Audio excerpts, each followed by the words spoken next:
So what should we do now with all that's going on? Are people still doing deals? And if so, how are they doing it? What's working? What's not working? That is the focus of our episode. Welcome to the Apartment Building Investment Podcast. I'm your host, Michael Blanc. Let's get to the bottom of that question. Let's do this. This episode is sponsored by your Investor Incubator Mentoring Program. Check it out at themichaelblanc.com/mentor. So what we did at Dealmaker Live is we assembled all of our mentors, and Drew interviewed him to say, hey, guys, what are your students doing right now? How are they being successful? What are they maybe not doing? And Drew has got an amazing career, obviously professional career, started with a single-family house, like many of us.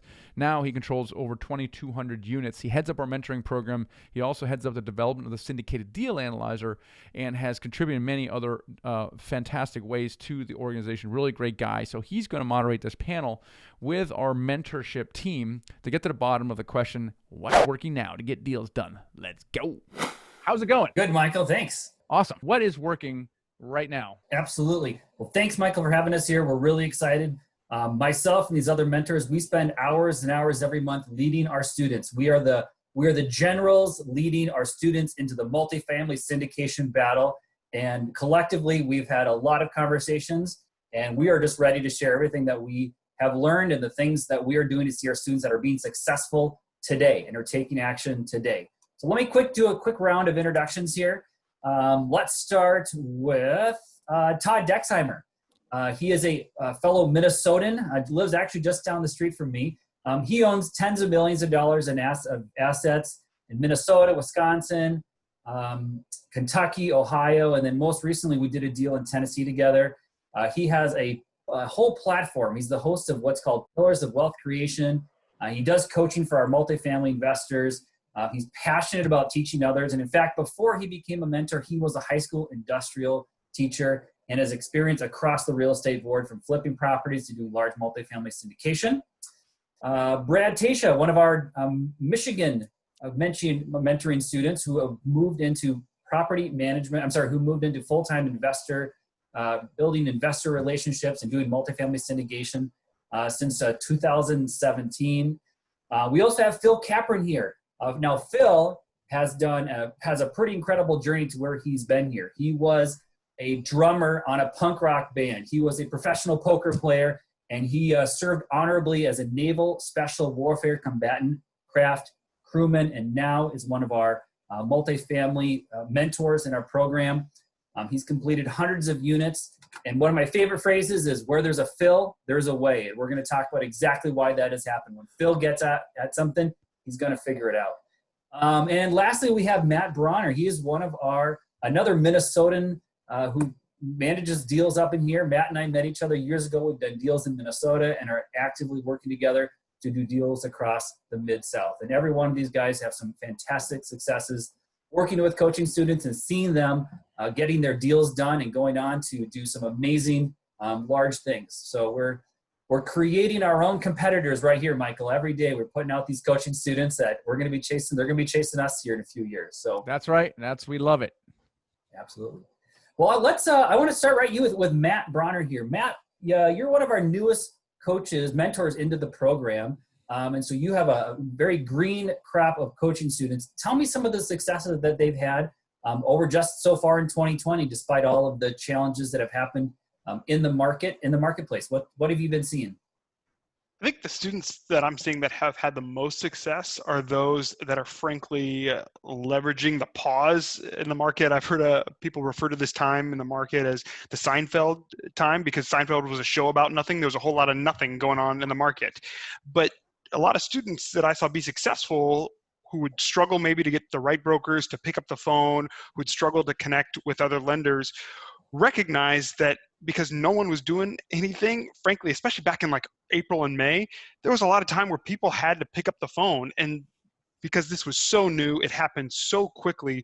So many of us were just trying to figure out what was going on in the market by talking with as many brokers, as many lenders, as many property managers as we could. felt like on a day-to-day basis, but for sure week to week, like, what are you seeing? What's happening? And I saw students be able to expedite their success, be able to get into negotiations, get into submitting LOIs, particularly by building relationships with brokers, because they picked up the phone and they were able to, as they had identified target markets of, okay, what's happening here? And a broker, as much as anyone else, wanted somebody else's opinion. So I think that's probably been the best indicator. You have to lean into action, but those that use this time as everyone was looking for anyone and everyone to talk to start to build relationships. And that's where I personally have found deals. The students I'm working with, it's been those initial conversations that they've had where they've been able to find deals as well. That's great. Phil, give me your best. When there's a Phil, there's a way. Tell me, what's the way? What's the most productive thing you've seen your students do over the last several months to put themselves in a position to acquire a multifamily property? So I have to set the record straight, Drew. Everyone does this, so it's not, it's no big deal. It's where there's a Phil, there's a way, or something, and that's the key. Because a lot of this business is spent in or something land. Like when you're negotiating with a broker, there's a lot of unknowns, and then by the time it gets to the seller, it kicks back to you, and then you're in due diligence, and we're the lender, and you're closing. Now you're operating. Like you need to find in special ops training. The saying was this: you don't have to worry about all the cold nights in the Pacific Ocean and the obstacle course and the long runs and the swims and all the stuff that's pretty difficult physically that you have to worry about. You have to get to the next meal. So when you wake up, you make it to breakfast. Between waking up and breakfast, there might be a 4-mile run, an O course, getting wet and sandy, rolling around, a lot of push-ups, like some awful stuff, right? And then you get to breakfast. And then between breakfast and lunch, there's a lot more awful stuff, but all you got to do is get to lunch and then dinner over and over and over and over and over again, right? So you've got your one kind of core thing that you're working on, get there. So what I discuss with my students, and I love what Matt had to say about now's the time to kind of like figure things out, because there's sort of this nothingness. So I don't know if I coined the term, but it's one I use a lot, is you have to figure out how to become a viable buyer. The balance of power shifted a little bit between syndicator, buyer, and broker. They used to not take all of our calls because they had their lists, they were set, whatever. Now's the time you can kind of break in there because they're not sure who's going to buy the next deal. But in order to get their attention, you need to have the money or the ability to get it, to do whatever transaction you're talking about. You need to have the experience or someone on your team with the experience. And I firmly believe, going into kind of an uncertain market here, you've got to have boots in the ground. They don't necessarily have to be yours, but if you think you're just going to take a couple $1 million from San Francisco, throw it into Memphis with a property manager that got a good recommendation, everything's going to go swimmingly, I've got a bridge to sell you, as the old saying goes. So that's my 2 cents on the matter. Is you should be working on, sorry, my dog. You should be working on becoming a viable buyer right now if you're not doing anything. Todd, let me ask you this as well. So as your students are sort of trying to be patient, underwriting conservatively, what's your recommendation for them, how they're talking with investors? What's that investor conversation look like right now? I mean, I think it's similar, but it's first of all, it's trying to find out what your investors are even interested in. That's going to be important, finding out which investors are ready to invest and which investors are freaked out, and trying to convince, or not even convince, just show the investors the strength of multifamily, what's going on in the industry, continue to educate them. So I think that's going to be super important. Is are you continuing to educate, talk with your investors? Are you continuing to be on top of it and really let them know what you're doing? So we're sending out newsletters that just basically saying, look, here's where we're at. This is what we're doing in the market. And this is why you might not see a deal for a little while. And if you do see a deal, this is what we're looking for. So I think it's really important. And that's what I'm telling, everybody that I'm working with, is you have to be communicating, over communicative to really everybody, but investors, since you asked that, investors itself. And now is a great time to be building investor relationships, right? You and I were on a bike ride the other day, and we talked about how these people, and this is just in general, a lot of people think that they can raise money, like they know people that have money, or they, work a great job or whatever it might be. And they think, oh, it's going to be easy. Everybody tells me raising money is super easy. So, well, I'm just going to be able to raise it. So I don't have to work at it, right? I've got to work at the deal because the deal's hard. Well, we've got news for you. Raising money, it might not be like difficult, but it's difficult, right? You have to put effort into it. You have to put time into it. You have to build the relationships. You have to build that trust. So it's just like people don't just fall out of the sky and go, oh, you need money? Here, take my money, please. So work on building the relationships right now.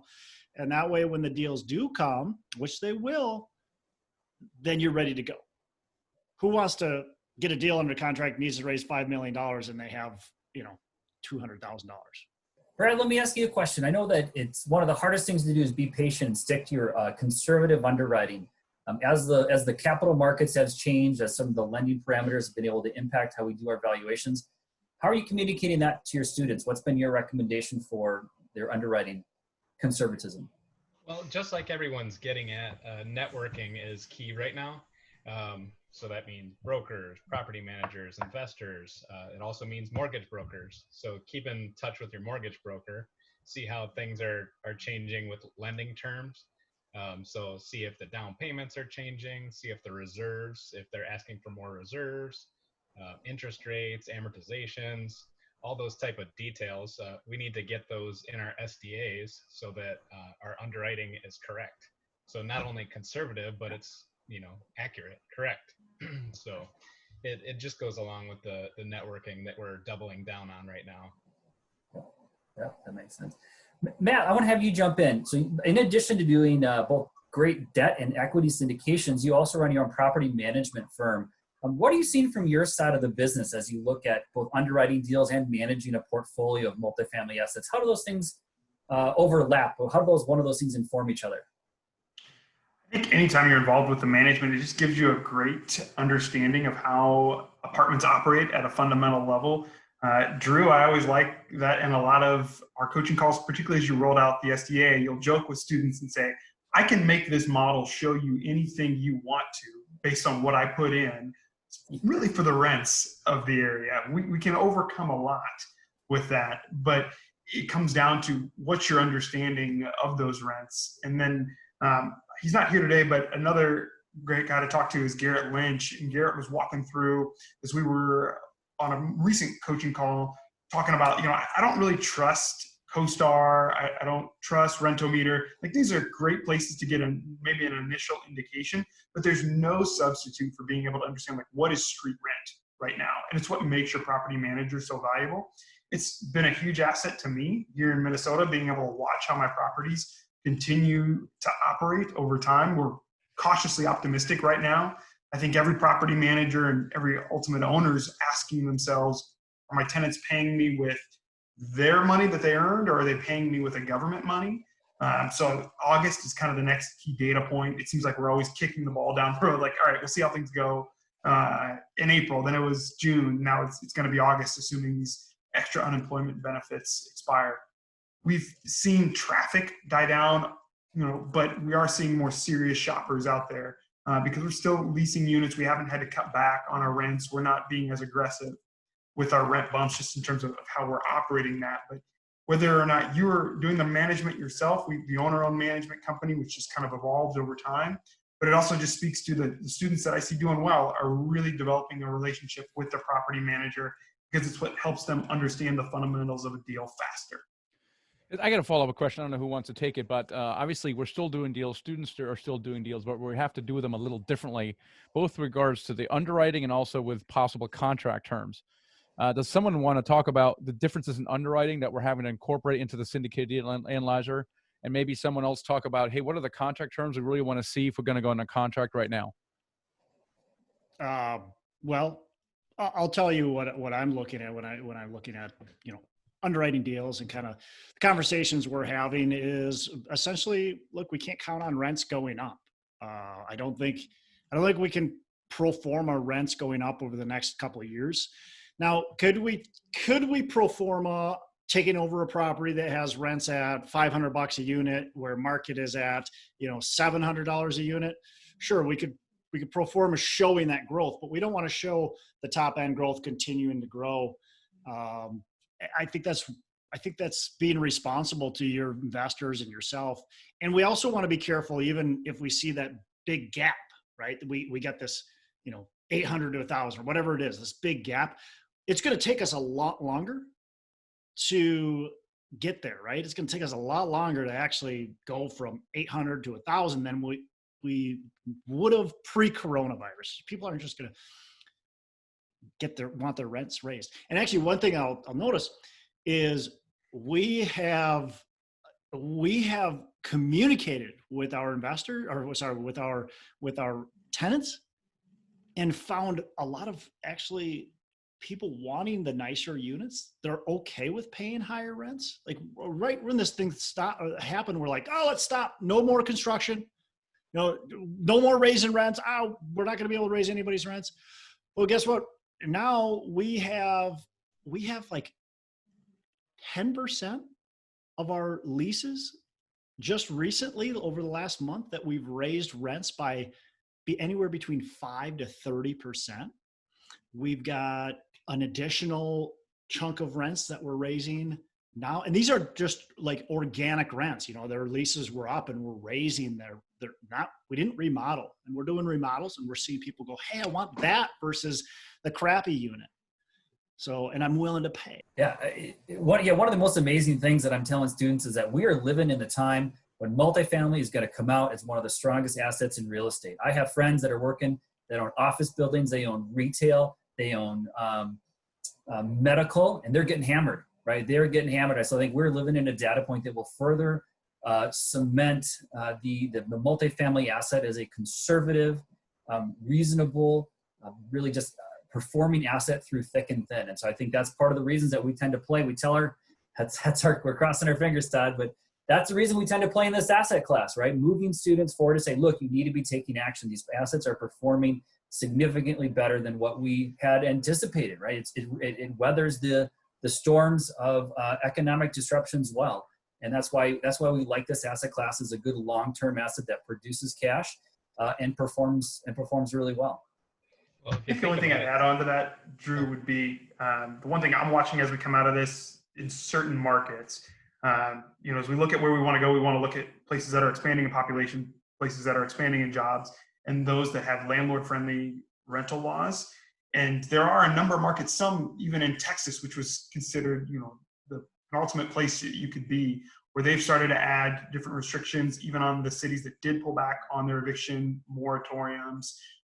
We're seeing some concerning activity here in the Twin Cities with city councils that are, some would say, trying to take advantage of this to insert what they had wanted to do for a long period of time. So it's going to become even more important that you watch where your deals are and look at how you can operate or how your property manager can operate, because the harder it becomes to turn units, the harder it becomes for us to create value.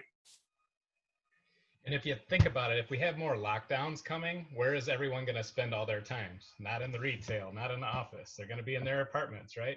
So, and it probably speaks to what Todd was saying, was they're going to want to be in a nicer apartment. If you're stuck there all day long, all the time, then maybe it's worth paying a little more to be in a nicer apartment. Something that I'm seeing at my new complex that I've not encountered before, but a lot of you guys that deal a little bit on the nicer side of units, my niche is like C minus, the really workforce stuff. But some people are actually getting a credit from their employers to have a home office. The employer is paying the difference. So if you're working with the kind of tenant class that exists, maybe try to hone in on that. I don't want to spend a lot of time on it, but Virginia, a lot of people had excluded Virginia from the Southeast because it's not quite as advantageous, landlord tenant wise as the Carolinas, Georgia. But they just passed a law that just took effect that we can no longer discriminate against Section 8. So essentially everywhere just became Section 8 in the state of Virginia. We can't disqualify them for that. So I'm leaning into it. Instead of trying to go up the chain, I'm actually just saying, I don't care whether it's the tenant that's going to pay the rent, whether it's Section 8, or through this crisis, a strategy I've employed a lot is going to third-party, like charitable organizations to bridge gaps between, people's rent if they're on hard times. And guys, it's where there's a Phil, there's a way or something. Where there's a you, there's got to be a way or something to get that rent in. From what I'm seeing from my students, if you're putting your assumptions in the SDA and you're planning on going right to agency debt, I think in a lot of cases you're going to be wrong, because what's called the 90 for 90 is not a thing in a lot of places. Where you were seeing like a 6% physical vacancy and like a 4% bad debt, which gets you 90, the bad debt's now up. And I'm personally dealing with a couple of contracts in negotiation that we're dealing with that exact issue. On another thing, some of my students are bringing me deals that are gritty. And again, I love gritty. And 6 months ago would have been perfect bridge debt deals, AKA, you're getting, 75, 80%, maybe a construction loan, and they're going away. That market for the time being is kind of drying up. So that's something to consider as well. Great. Well, we're wrapping up here. So I want to go around the horn really quick and just do one more question. Tell me the one thing that you're seeing your successful students do. What are the one thing that you see in common from the students that are executing and getting deals done? They're building their investor base. They're getting real good deal flow. Matt, you want to jump in first and sort of what's the one thing you see? Yeah, it's those that are willing to make mistakes by doing, right? So that they are willing to pick up the phone, put their foot in the mouth with a broker, and then we go through it on the next coaching call. But they've actually been through it. The students that get held back are the ones that just try to always plan out the perfect interaction, whether it's broker, investor, lender. Those that can get past that and just be comfortable stepping out into action are finding their success ramp up quicker. The ones that are out there building relationships, they're going to have so much more success. That if they're willing to knock on doors or willing to do the phone calls or they're willing to do that, look, you're going, hey, there's no deals. What am I going to do? Well, you can either sit at home, eat burgers and chips all day, or you can actually go out there and communicate with people that are actually going to be able to find you those deals, that are going to be able to invest in your deals. They're going to be part of your team. Which one do you want to do? And it's still a numbers game. So you still need to crunch, if it's 100 deals are slower to come by right now. You still have to go through a certain number of deals. You have to work harder to find those deals right now. So crank it up, crunch through those deals, and they're still out there. Yeah, Brad, in like 2012, when the deals were plentiful, I was still underwriting 100, probably even more deals to get one. We were just underwriting more deals quicker, right? We were underwriting a ton of deals because we were getting them all in at once, but we're still underwriting 100-200 deals just to get one. Exactly. What I'm seeing with my students is the ones that are willing to check their ego, and don't take this the wrong way. There's got to be one controversial thread in every session, right? So here it is. It seems like a lot of folks that I work with, that we work with, they want to be kind of like the flagship sponsor of their deal. You don't have to be. You need to be willing to work to learn before you earn. And I've got a handful of students that partnered up on a pretty big deal. They knocked it out. It's performing very well. And now they're on to the next and the next. And actually there might be a next after that. Some of them have decided to keep the partnerships together. Some of them are going their separate ways. They're in a deal. It didn't matter if they weren't the one that got the PSA signed. They said, okay, I can help with due diligence. I can help with asset management. Great. I'm now the signer on a 50-unit apartment, 100-unit apartment, 200-unit apartment. They're in the game. They're made men and women. And now they can go write their own ticket. So don't be afraid to take a small slice that maybe is not going to change your life to start the progression. And Michael preaches out the law of the first deal. Your resume looks the same whether you're number 1 in charge or number 3 or 4 in charge, right? So good point, Phil.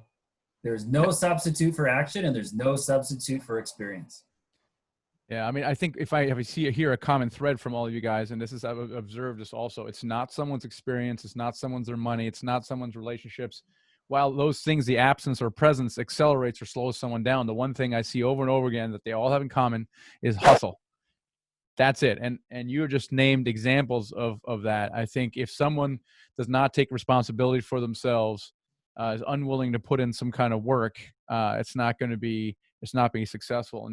And I think the people who are successful are the ones who are consistent, who take, I call it tiny action every single day. They're taking some small action every single day, and those are the people that make it happen. And the ones who don't simply are not successful. They just fade away. And I think that's the common denominator. So it doesn't matter what your experience is, your cash or wealth or anything like that. I've seen people who, net worth of $5-6 million who are never successful because they expect everyone to do everything for them.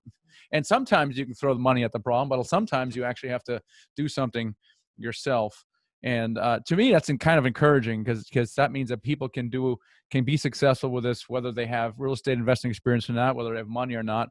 All they have to do is be willing to be consistent and take a little bit of action every single day. One of the other things we have in common is that all of our mentors here are willing to open their book of knowledge and experience and help you get deals done. We do that for our coaching students, and we want to help anyone that's looking to succeed, partner up with them and get those things done. So let us know how we can help you. We're here to answer questions now and sort of see whatever it is that we can provide, the things that you're answering, that we can provide our collective experience. So thank you guys all for your time in putting this together. And we appreciate you sort of sharing all your insights. So students are still doing deals right now. That's super, super exciting. In fact, we handed out a bunch of First Dealmaker Awards and Freedom Hall of Fame Awards at Dealmaker Live, and many of them were students, and that's fantastic. Again, if you want to check that out, go to michaelblank.com/mentor. Check it out. Schedule a strategy session with us. But really, the common theme from Dealmaker Live, as much as panic and fear that are out there, is that stay calm, stay the course. Multifamily is still the best asset class in real estate, and I would argue even the best asset class right now. And that still holds true based on how it's been performing through COVID and everything else. Another common theme we heard from the mentors is students have been taking advantage of a little bit of a pause in a market. We still have some wackiness going on with debt, trying to nail that down. It's already starting to stabilize a little bit. We're getting some calmer terms, shall we say. What I mean by that is you get what's uncalm is if you get a term sheet and by the time you close, the loan to value is cut and the interest rates are different, all that kind of stuff, more reserves. So they're taking advantage of the pause in the market to educate themselves, to hone their skills, to build relationships with investors, with their team. We talked about the importance of the property manager. That is by far the number one critical team member of your team is the property manager as well. And really lean into action. While I'm saying taking advantage of the pause of the market does not mean that we are not doing anything. We're actually taking action. And the one thing I do say that the people who are successful, the one main difference between those people and people who are not successful are the ones who are taking action. And we always talk about taking massive action. That's for the birds. Who wants to take massive action? No one does that. It's overwhelming. But what you want to do is take tiny action every single day. And the students who are successful, that's exactly what they do. They take a little bit of action every single day. It's a compound effect. And with that, over time, they do amazing things. So the lesson is keep taking tiny action every single day. Make it a priority. Put it in your calendar, schedule it, and keep moving forward. So obviously, we talked about mentoring. If you want to grab the Dealmaker Live recordings, we still have those available at dealmakerliveevent.com. All the recordings, all the video are all in a membership site. You can watch them on demand. They're priced extremely well. Check it out at dealmakerliveevent.com if you have not already. All right, guys. So hopefully you found that useful. Get some really tangible steps and action steps and mindset from the people who are literally working with dozens of students who are doing this right now. So if you find that useful, catch you next time. Hey, and before you leave, make sure you subscribe to my channel below. We put out videos every single week, and you don't want to miss it. Also, if you haven't done so already, grab my free ebook here, okay? It's The Secret to Raising Money to Buy Your First Apartment Building Deal. It's a good one, so grab that. And hey, check out another video.